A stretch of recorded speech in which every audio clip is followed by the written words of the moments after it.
Isaiah 60. Bangon Jerusalem, sidlak kay miabot na ang imong kahayag, ug ang himaya sa Ginoo nagdan-ag na kanimo. Tabunan sa kangit-ngit ang kalibutan, ug ang katawhan tikyupan sa kangiog. Apan ang Ginoo mosidlak kanimo, ug makita diha kanimo ang iyang himaya. Ang kanasuran moduol sa imong kahayag, ug ang mga hari moduol sa lamdag sa imong kahayag.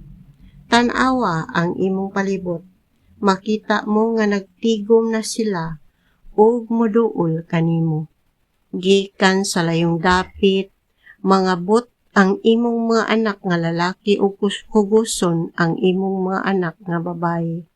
Malipay kagayod ini kakita mo niini, tungod sa kahinam mupaspas ang pagpitik sa imong kasing-kasing kay ang bahandi sa kanasuran mahianha man kanimo, moabot kini kanimo latas sa kadagatan.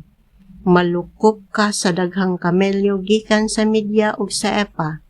Ang tanan nga gikan sa Sheba magdalag bulawan og insenso, ug mag-awit silag mga pagdayeg alang sa Ginoo. Dad-on nganha kanimo ang tanang kahayupan sa Kedar, ug ang mga laking karnero sa Neba-iot. Kini maoy imong mga halad nga akong kahimutan, ug himuon kong mahimayaon ang akong templo. Unsa ba kining naglupad nga daw panganod, o daw mga salampati nga paingon sa ilang mga puy-anan? Ang mga barko gikan sa kapuluan nagbuhulat kanako, ug mag-una kanila ang mga barko sa Tarsis aron kuhaon ang imong mga anak gikan sa layong dapit. Dala ang ilang bulawan o plata aron pagpasidungog sa Ginoo nga imong Dios, ang balaang Dios sa Israel, kay gipasidunggan ka man niya. Mingon ang Dios, ayuhon sa mga langyaw ang imong mga kota, ug alagaran ka sa ilang mga hari.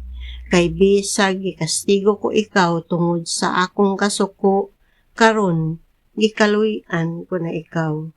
Kanunay bukas ang imong mga ganghaan, dili sila sirhan, adlaw o gabii aron panad-on nganha kanimo ang bahandi sa kanasuran, ug manulod ang ilang mga hari kinuyugan sa ilang mga alagad. Mga laglag ang nasod o gingharian nga dili mo alagad kanimo. Ang maong nasod magun-og gayod sa hingpit.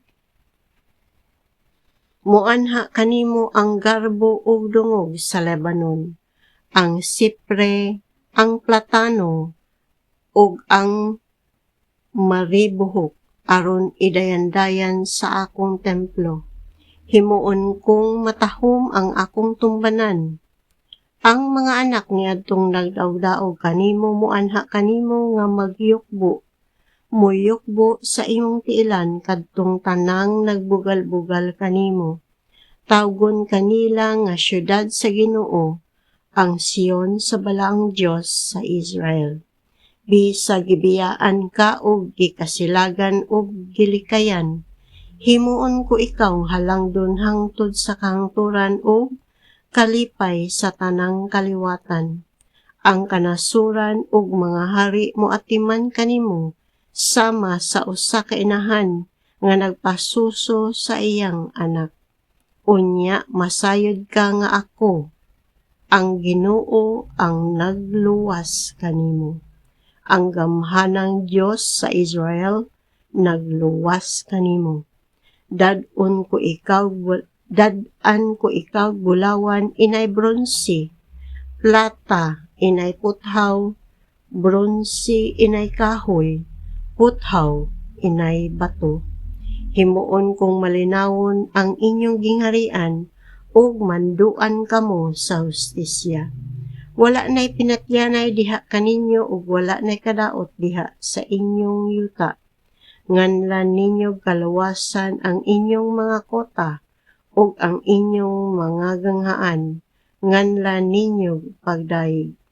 Ang adlaw dili na maoy inyong kahayag sa panahon sa adlaw, dili na musubang pa ang bulan aron paglamdag kaninyo sa gabii, kay ang Ginoo mauna man ang inyong kahayag nga walay pagkapalong ug ang Dios maunay inyong himaya.